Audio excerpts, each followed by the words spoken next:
प्रातः क्लास चल रहा था 10/11/1966 गुरुवार को 12वें पेज के मध्यांक में बात चल रही थी।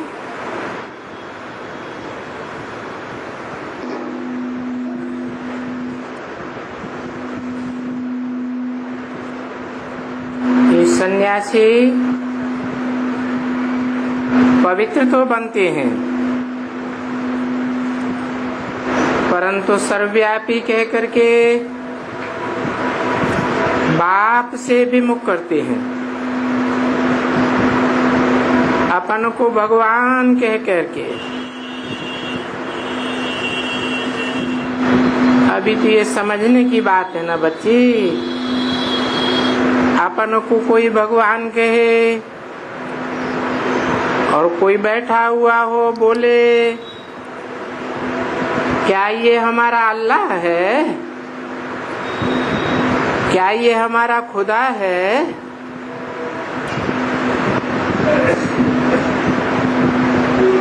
तो बच्चे वो भी गुस्से में आकर के उसको मार डाले।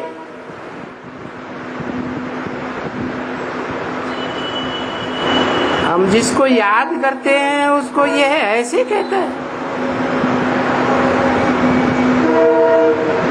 ये तो है ही पति दुनिया, भ्रष्टाचारी दुनिया। ये भ्रष्टाचारी अपन को कहते हैं हम अल्लाह हैं। जो पतित पावन है, खुदा है, परंतु उन बुद्धुओं को बुद्धि तो है ही नहीं, कुछ भी इतना समझ नहीं सकते हैं। नहीं तो ये बात बहुत खराब है। अपन को शिवो हम कहना, अल्लाह, खुदा, भगवान कहना, ये तो बहुत पाप है। एक तरफ में कहते हैं पतित पावन है, गॉड फादर है, लिबरेटर है, और फिर कोई कह करके बैठ करके कहे कि मैं अल्लाह हूँ।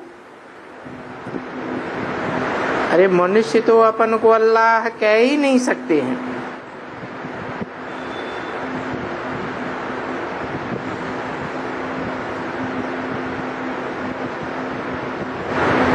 सभी सेंटर्स के रूहानी ब्रह्मा मुखवंशावली ब्राह्मण, सर्वोत्तम कुलभूषण स्वदर्शन चक्रधारी, मीठे मीठे सर्विसेबल वफादार फरमान बरदार बच्चों के प्रति माता पिता बाप दादा का गुरुवार के दिन याद प्यार। Good morning.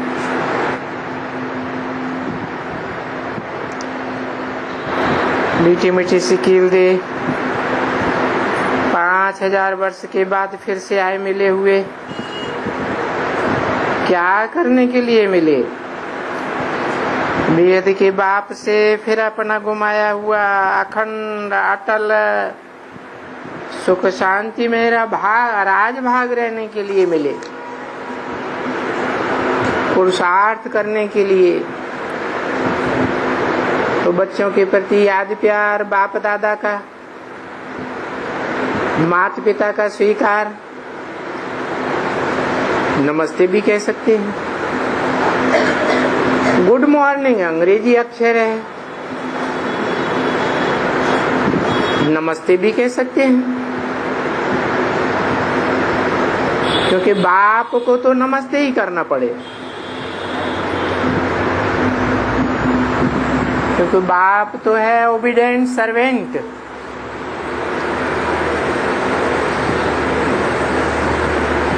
देखो ये सभी जो भी हैं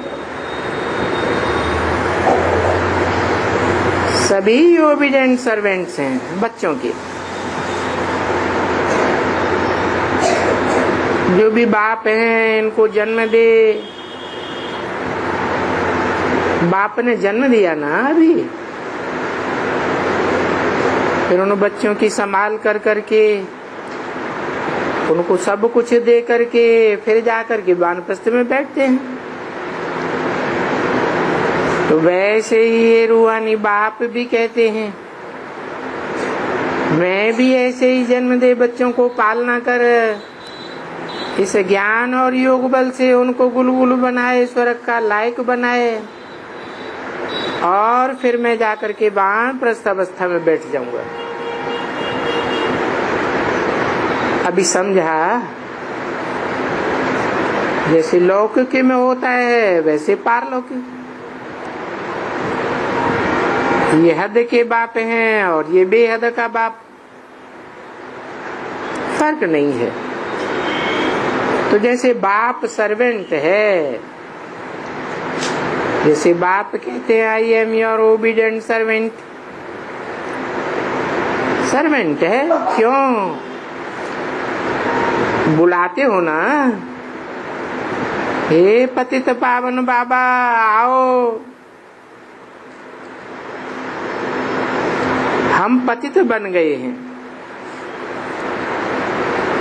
जल्दी आकर के हमको पावन बनाओ। तो आना पड़े पतित दुनिया में, पतित शरीर में आना पड़े सेवा करने के लिए। तो देखो ये सर्वेंट को क्या सोने की गद्दी चाहिए बैठने के लिए? नहीं, जब सेवा करके जाता हूँ तब जब भक्ति मार्ग करते तब मेरे लिए बड़े बड़े महल बनाते हो ना। ये बड़ा मंदिर सोमनाथ का बनाते हो,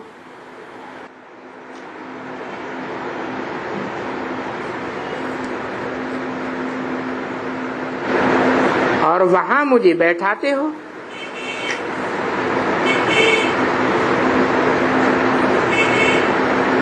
यहाँ कहाँ बैठाते हो और वहां कहाँ भक्ति में बैठाते हो? देखो कितना फर्क है। यहाँ पतित शरीर में और वहां शरीर में तो आने का ही नहीं है। और फिर मैं तो एक ही दफा आता हूँ। फिर जब भक्ति मार्ग में जाते हो तो मेरे लिए बड़ा अच्छा मंदिर बनाते हो। क्यों? क्योंकि पैसे तो बहुत मिलते हैं ना, तो मंदिर भी ऐसा ही आलीशान बनाते हो। समझते हो ना? तो तुम लोग को ये फिर मंदिर बनाना है भक्ति मार्ग में। राज भाग के बाद पहले तो राज करना है। और ये तो जानते हो कि मंदिर कितने बनते होंगे फर्स्ट क्लास, घर घर में कितने बनते होंगे। और ये फिर समझते हो हम जाकर के अपना अभी महल बनाएंगे वहां। अभी तो हम ये बाप से राज गद्दी ले रहे हैं, विश्व की बादशाही ले रहे हैं। तो ये बात तुम बच्चों की बुद्धि में चलनी चाहिए। ये तो समझते हो ना बच्चे। यहाँ भी शिव बाबा के हैं,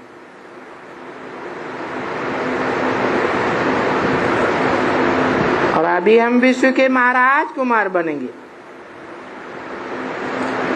तो राजाई के लिए बैठे हो ना, तो ये तो बुद्धि में चलना चाहिए स्टूडेंट को। हम अभी बाप से विश्व का महाराज कुमार बनेंगे, महाराज कुमारी बनेंगे। जितना हम पढ़ेंगे इतना ऊंचे पद पाएंगे। तो नशा चढ़ना चाहिए ना। ये नशा भूल नहीं जाना चाहिए, चढ़ा ही रहना चाहिए। पीछे तो भूल जाते हैं तो फिर चढ़ाना चाहिए। कम से कम सुबह में बैठ करके ये नशा रोज चढ़ाना चाहिए। अभी तो बाबा आपसे हम विश्व का महाराज बन करके ही छोड़ेंगे, आपको याद करते और आपकी सर्विस करते।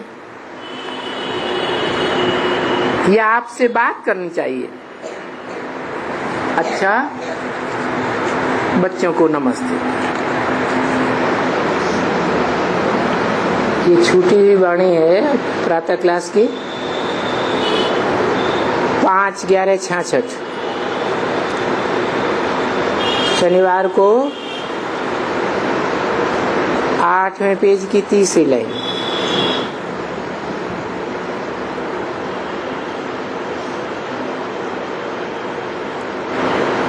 बात चल रही थी तुम बच्चों की याद करते करते कर्मातीत अवस्था हो जाएगी और वर्षा मिल जाएगा। पीछे चलो, जा करके थोड़ा ठहरना घर में।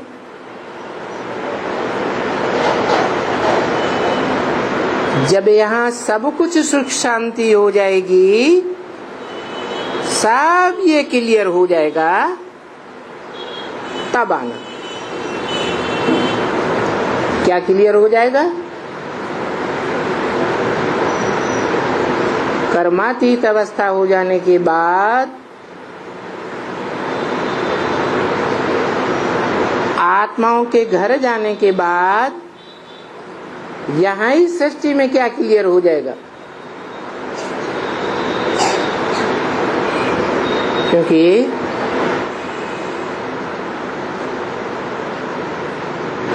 चैतन्य आत्माओं को ज्ञान सुना करके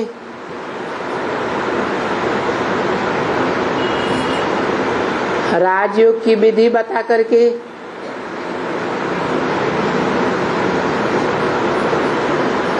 सुधारा जा सकता है।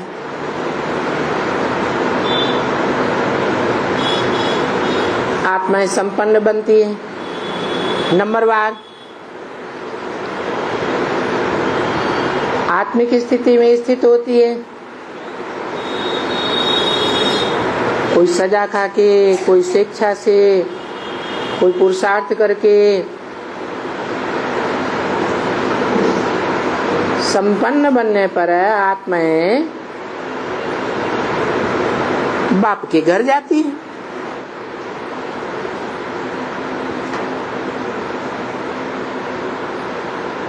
फिर ठहरना किस बात का? आत्माएं मनुष्यों की ज्ञान से सुधरती है।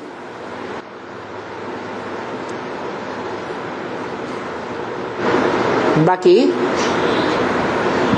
इस सृष्टि में जो 5 तत्व रह जाएंगे विनाश काल में, वो तो बड़े तामसी हो जाएंगे।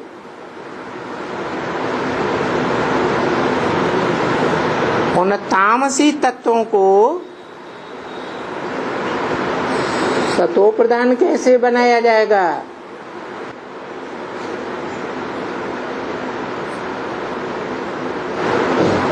वो तो जड़ तत्व हैं, ज्ञान तो नहीं सुनेंगे।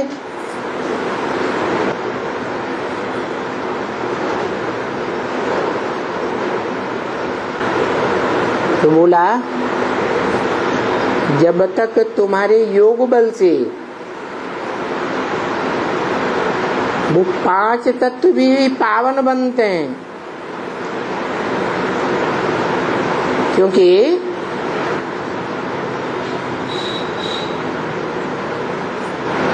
तुम ही पावन बनाने के निमित्त हो।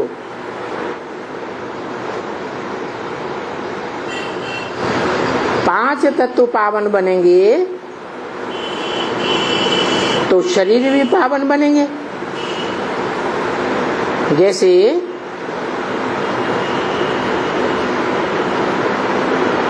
लौकिक दुनिया में होता है,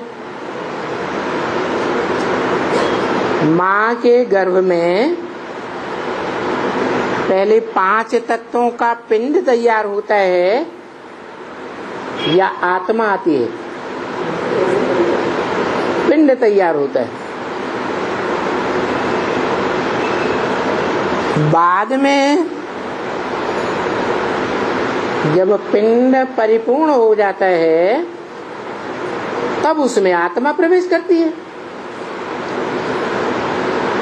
ऐसे ही ये 5 तत्व सात्विक स्टेज में स्थित हो जाएं तुम्हारे योग बल से,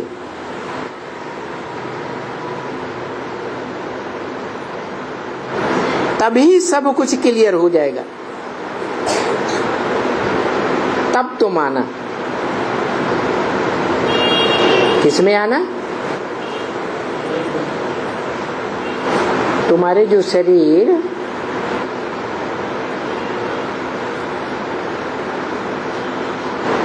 बर्फ में दबेंगे, उन बर्फ में दबे हुए शरीरों में जब सात्विकता आए, जैसे कोई सड़ता हुआ फल बर्फ में दबा दिया जाए तो सड़ा हुआ हिस्सा पानी के साथ बह जाएगा और स्वच्छ हिस्सा रह जाएगा। तो ऐसे ही जब ये क्लियर हो जाएगा तब आना, आकर के राज्य करना। ये 5 तत्वों से जो बने हुए तुम्हारे तमो प्रधान शरीर हैं सात्विक बन जाएंगे, तब उनमें तुम्हारी आत्मा आएगी।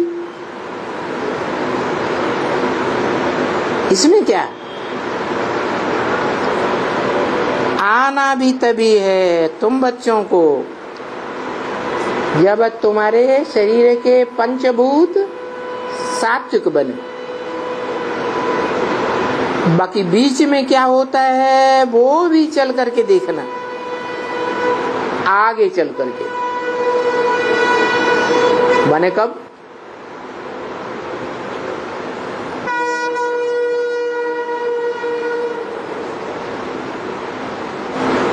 संगम युग के तो 100 साल बताए थे, 2036 तक पूरे होते हैं। इन 100 सालों में जो पुरुषों में उत्तम बनने वाली आत्माएं हैं वो ज्यादा से ज्यादा कितनी है?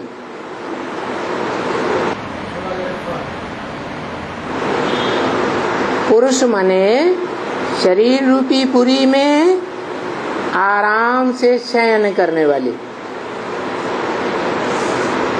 संपन्न आत्मा बनेगी, बीज रूप आत्मा। उनकी संख्या कितनी? 4.5 लाख। तो वो 4.5 लाख आत्माएं संपन्न बनेंगी और संपन्न बनने पर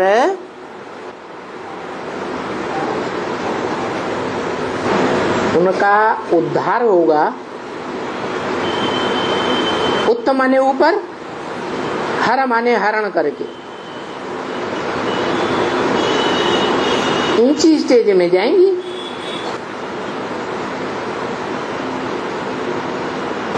और ऊंची स्टेज क्या है?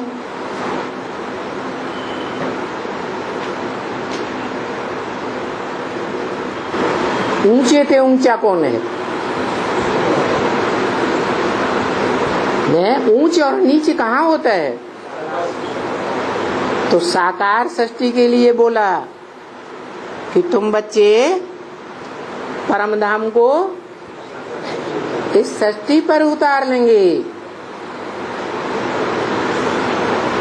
तो सृष्टि पर परम धाम को उतारने वाले बच्चे नंबरवार होंगे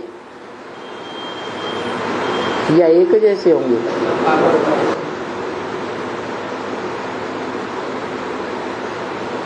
अव्वल नंबर भी कोई होगा है, तो कहाँ उतारेगा?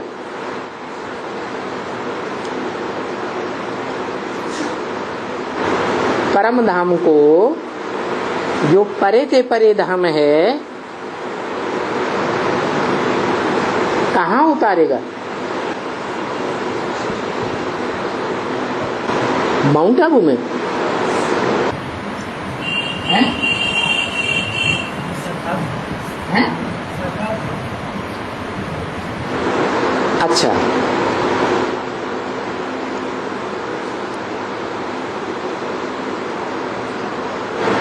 ये मनमना भव किसने कहा?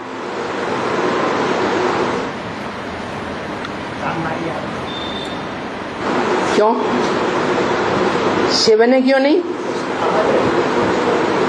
शिव को मन नहीं है, मनुष्यों को मन होता है। मनुष्यों में मुख्य है मनुष्यों का बाप, जिसमें मुकर्रर रूप से वो अखूट ज्ञान धन वाला कौन? शिव प्रवेश करता है। तो जो अखूट ज्ञान धन वाला शिव है, वो प्रवेश करके वो अखूट ज्ञान धन का वर्षा किसको देता है? बड़े बच्चे को देता है। जो परंपरा चली आ रही है सारी दुनिया में कि सभी बाप अपने बड़े बच्चे को, हिस्ट्री में भी देखें, बड़े बच्चे को राजा ही देते आए। तो ये परंपरा शुरुआत कहाँ से हुई? संगम में सुप्रीम सोल बाप आते हैं तो सारी परंपरा यहाँ से शुरू होती है। इसलिए गीता में भी लिखा है, मम वर्तमान वर्तन्ते मनुष्या पार्थ सर्वस। जो भी संसार में मनुष्य हैं वो मेरे रास्ते का अनुगमन करते हैं। तो मैंने ये रास्ता बनाया क्या कि जो भी बाप है वो अपना वर्षा अपने बड़े बच्चे को देकर जाए। तो बड़ा बच्चा ये कहने का हकदार हुआ क्या? मन मना भव, मेरे मन में समा जा। तेरे मन में क्या है? क्या है? हैं? नई दुनिया की स्थापना। नई दुनिया की स्थापना है पहले। अरे नई दुनिया की स्थापना भी तो तब होगी और वो ही कर सकेगा जो स्वस्थिति में सदैव टिका हुआ हो। क्या? और स्वस्थिति में टिकाने का रास्ता वो ही बता सकता है जो स्वयं स्वस्थिति में टिका हुआ हो। तो रास्ता बताने वाला कौन? रास्ता बताने वाली आत्मा कौन है? राम वाली आत्मा खुद ही पतित है, तमो प्रधान है? शिव बाप, बाबा नहीं। वो शिव जो है वो आत्माओं का बाप है। बाबा ग्रैंडफादर को कहा जाता है। ये ग्रैंडफादर आदि संबंध जो है वो इस सृष्टि पर जब वो आता है, मुकर्रर रथ में प्रवेश करता है, तब अनेक संबंध बनते हैं।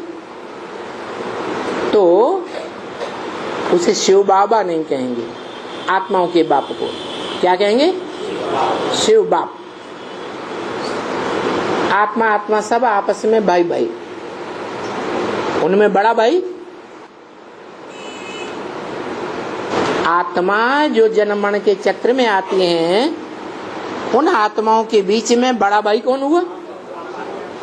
राम बाप को कहा जाता है, कृष्ण बच्चे को कहा जाता है। तो जो राम बाप बड़ा भाई है उसके मुख से ये बात निकली, क्या? मत मना भव, मेरे मन में समा जा। और तेरे मन में क्या समाया हुआ है? क्या? वो बाप ने मुरली में बताई दिया, बाबा कहने से तेरी बुद्धि में क्या बिंदी याद आवेगी। तू अगर बाबा कहेगा तो औरों की बुद्धि में बाबा कहने से साकार निराकार का मेल आएगा बुद्धि में, और तेरी बुद्धि में है क्या आएगा? बिंदी ही याद आवेगी। तो जो मन मना भव कहने वाला है उसकी बुद्धि में क्या है? शिव बाबा है। तेरी बुद्धि में बिंदी ही याद आवेगी, तो तेरी बुद्धि में क्या है? बिंदी। क्या है? बिंदी है। और बाप भी यही कहते हैं, मैं जब आता हूँ तो तुम बच्चों को आप समान निराकारी निर्विकारी निरहंकारी बना कर जाता हूँ। तो अव्वल नंबर वो बच्चा कौन हुआ? जो बिंदी रूप में टिक जाती है।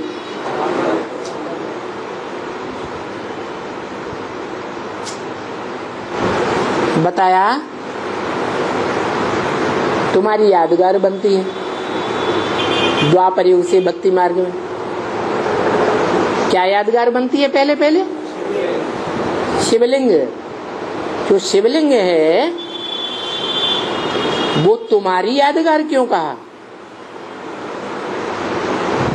शिव की यादगार नहीं है? नहीं है?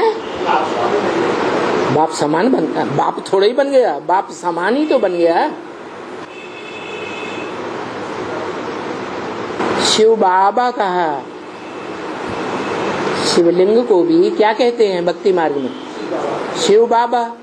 इसका मतलब है उसमें साकार का रूप भी है और निराकार का रूप भी है।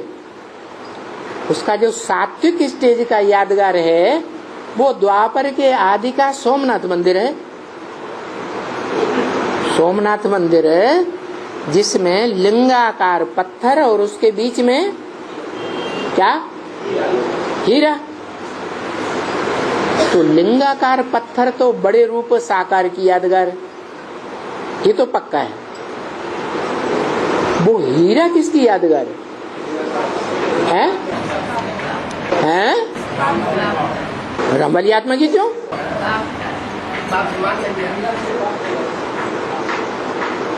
हाँ, हीरा जब कहा जाता है तो हीरो पार्टधारी है, बुद्धि में आता है। और हीरो पार्टधारी जो है वो मनुष्य सृष्टि में मनुष्यों के बीच कोई आत्मा है जो हीरो पार्टधारी का पार्ट बजाती है। जो हीरो पार्टधारी का पार्ट बजाने वाली आत्मा है वो ही आत्मा हीरा बनती है। शिव हीरा नहीं बनता है, क्योंकि हीरा कहो या कोई भी रतन कहो, पत्थर होते हैं या नहीं होते हैं? हैं? तो शिव पत्थर बुद्धि बनता है क्या? शिव कभी पत्थर बुद्धि नहीं बनता। कौन बनता है? जो भी आत्माएं हैं, मनुष्य आत्माएं अच्छे से अच्छा पार्टधारी हो सात्विक स्टेज में,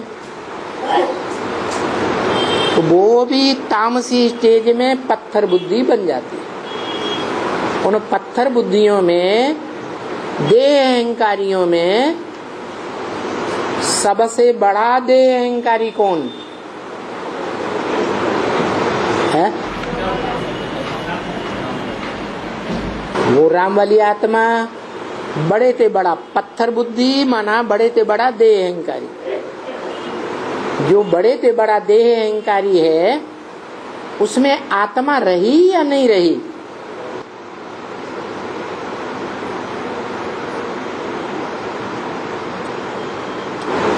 है? आत्मा है। ये क्यों कहा? अगर शिव नहीं है तो क्या है? हैं? शव है। ये किसके लिए कहा?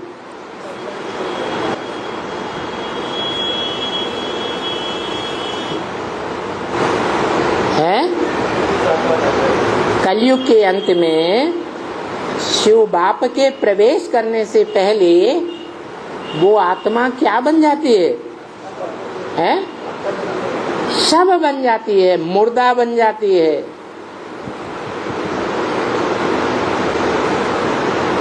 मुर्दे में कोई बात बुद्धि में बैठेगी? है? कोई बात बुद्धि में नहीं बैठती। मना जो हीरो पार्टधारी आत्मा है, शिव बाप जब आते हैं तो उसका शरीर देह शिव बाप को मिलता है।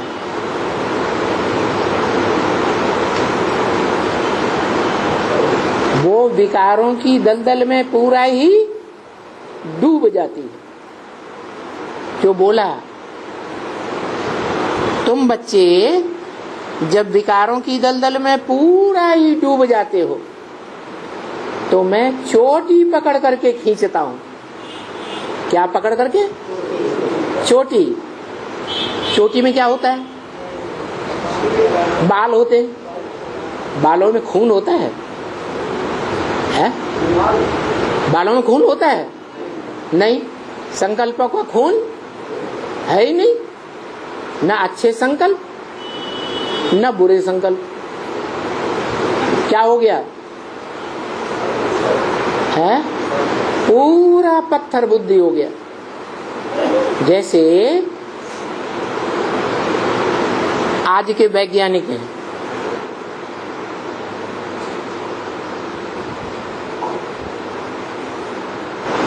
क्या करते हैं?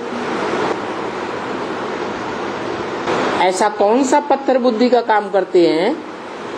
वो देह अहंकारी हैं या नहीं है? देह अहंकार तो है। देह अहंकार इतना ज्यादा है कि उन्हें यही भूल जाता कि हम जो चीज बना रहे हैं एटॉमिक एनर्जी, उस एटॉमिक एनर्जी से हम स्वयं भी नष्ट हो जाएंगे। ये ध्यान रहता है? नहीं रहता। लेकिन बनाते हैं ना। उनका भी कोई बाप होगा कि नहीं है? कौन है?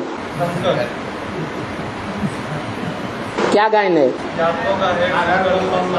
हर हर बम बम।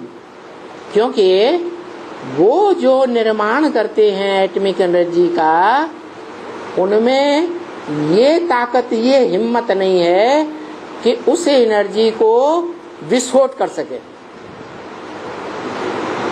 दूसरे विश्व युद्ध में तो छोटी छोटी बम्बियां थी 20-20 मेगावाट की, तो छोड़ बैठे। उनसे कोई दुनिया का विनाश तो होने वाला नहीं था। 2 शहरों का विनाश हो गया। और अभी तो हजार मेगावाट के बम तैयार हुए पड़े हैं कई देशों में। अगर एक ने जुर्रत की तो दूसरा देश चुपचाप नहीं बैठेगा, तृतीय विश्व युद्ध शुरू हो जाएगा। तो उनमें हिम्मत नहीं है कि वो छोड़ दे। तो वो हिम्मत कहां से आएगी? है? हिम्मत आएगी तब जो बिल्कुल पत्थर बुद्धि बन चुका है। जितने भी रत्न हैं, उन रत्नों में सबसे कड़ा पत्थर कौन सा होता है? हीरा। कड़े से कड़ा पत्थर बुद्धि ग्रेनाइट से भी ज्यादा परा पत्थर बुद्धि बन जाता है, तो वो अपनी चिंता नहीं करता। क्यों? क्योंकि उसकी बुद्धि में तो बैठ जाता है संपन्न आत्मा बन जाने के कारण। याद की स्थिति में प्रैक्टिस करते करते ये पक्का हो जाता है कि मुझे आत्मिक स्थिति छोड़नी नहीं है। पक्की आत्मिक स्थिति बनती है और वो पक्की आत्मिक स्थिति वाला अपने शरीर को छोड़ करके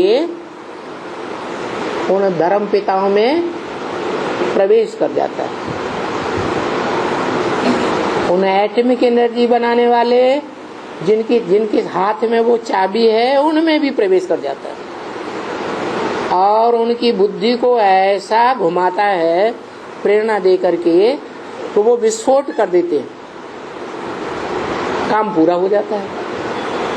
एटमिक एनर्जी का जब विस्फोट होता है चतुर्थ विश्व युद्ध में तो 5-7 रोज के अंदर ये सारी दुनिया खलास हो जाती है।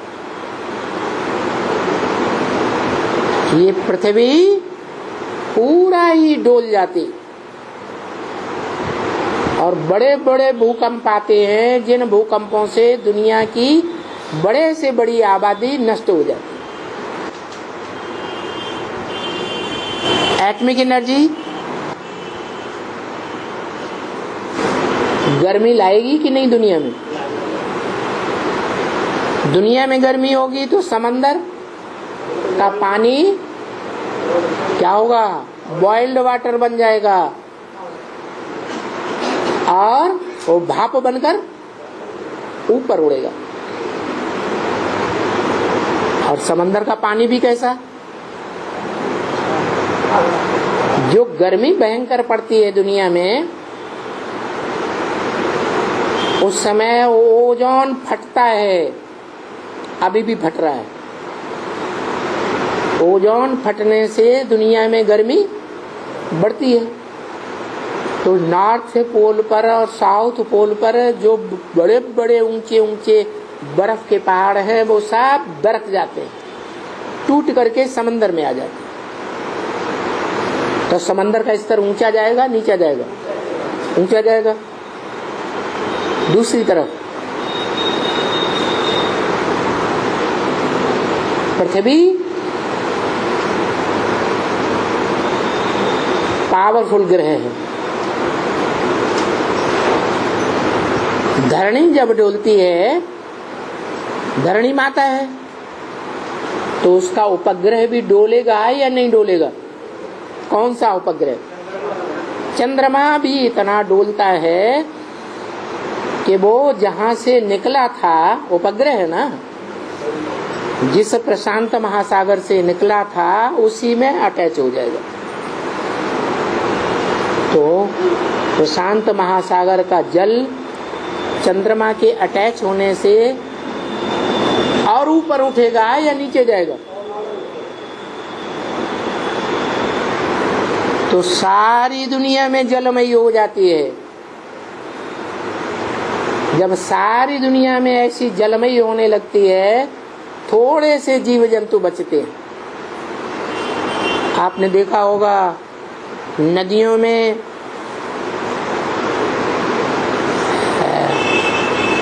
कोई प्राणी है जो उल्टी धार चलता है। कौन सा प्राणी? सांप। और दुनिया के बड़े से बड़े सांप कौन है?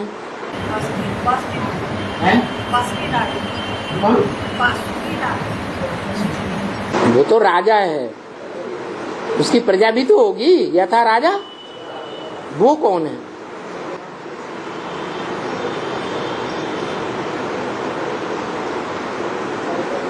अरे वासुकी नाग का पार्ट किसका है?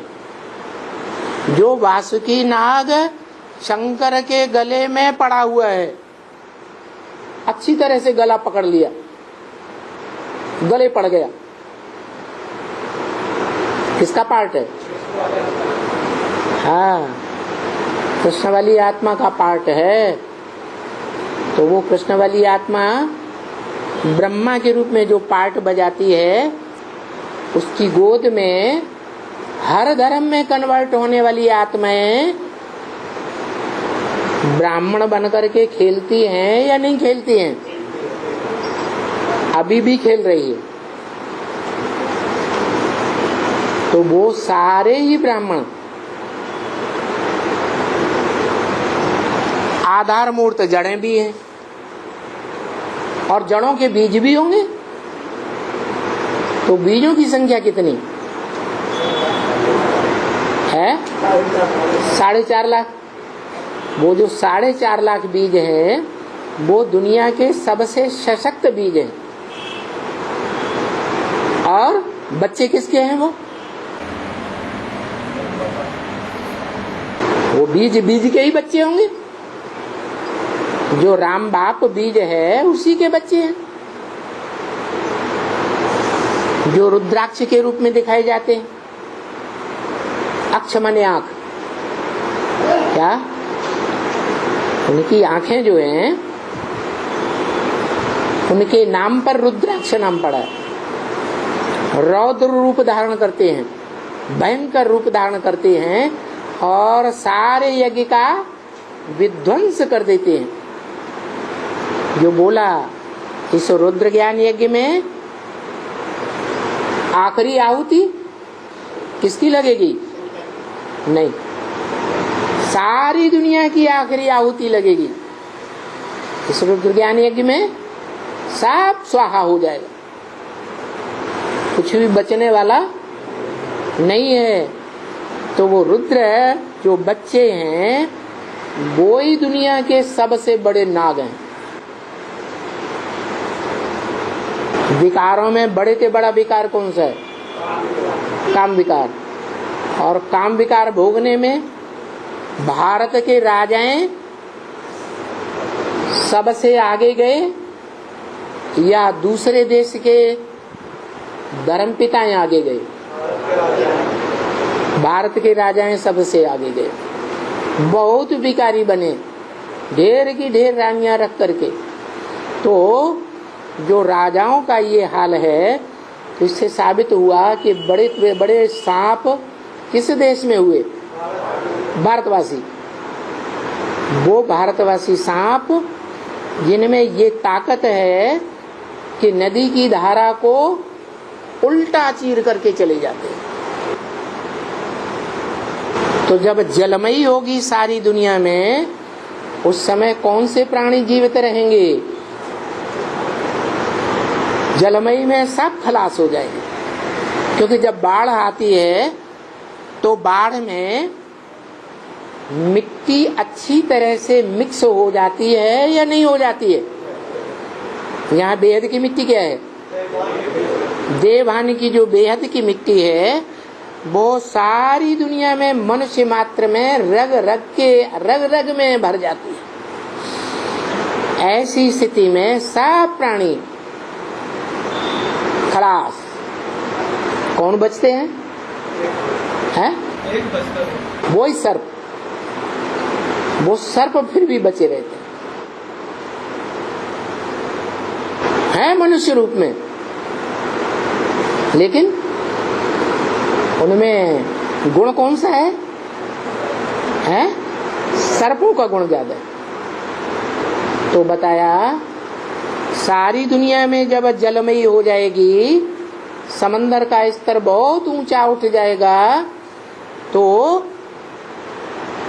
कौन सा देश बचेगा? भारत देश बचेगा। क्यों? दुनिया में और जो देश हैं उनकी जमीन समुद्र तल से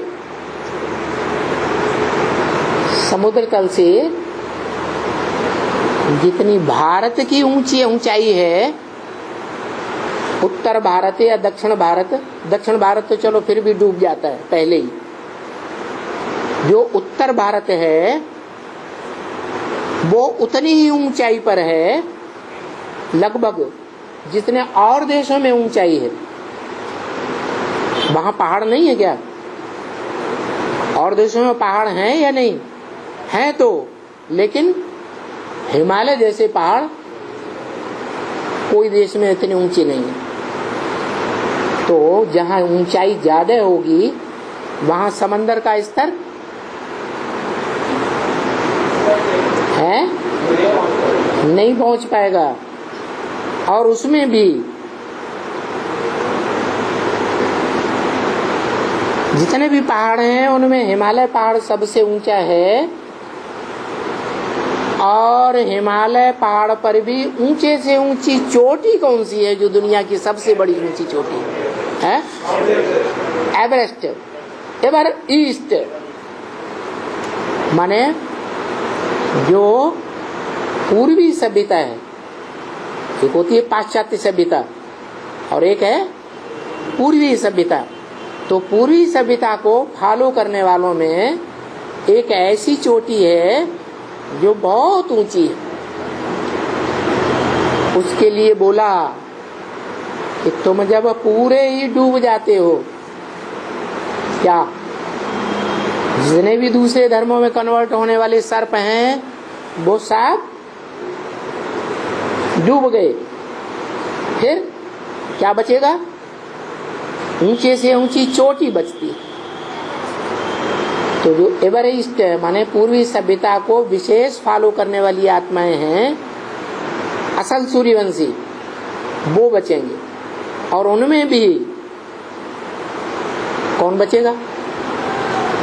जो गीता में लिखा है, ना सतो विद्यते भावो ना भावो विद्यते सत। सत्य का इस दुनिया में कभी अभाव नहीं होता, और जो असत्य है वो रह नहीं सकता हमेशा। असत्य माने सत्य नहीं है। दूसरे धर्मखंड सत्य है या भारत खंड सत्य है? तो भारत खंड रहता है, दूसरे धर्मखंड जो असत्य हैं वो नहीं बचेंगे। इसी तरह तो मनुष्य सृष्टि में वो आत्मा कौन है जिसके लिए शास्त्रों में भी गायन है कि वो एक सत्य जरूर रहता है? कौन है? कौन? शंकर के लिए कहते हैं कि उसका जन्म देने वाला कोई माँ बाप नहीं, उसकी मृत्यु होते हुए किसी ने देखा नहीं। वो मृत्यु होते हुए क्यों नहीं देखा? क्योंकि वो कालों का काल है, महाकाल है, सारी दुनिया को काल के गाल में ले जाने वाला, परंतु उसको काल के गाल में ले जाने वाला कोई भी नहीं है।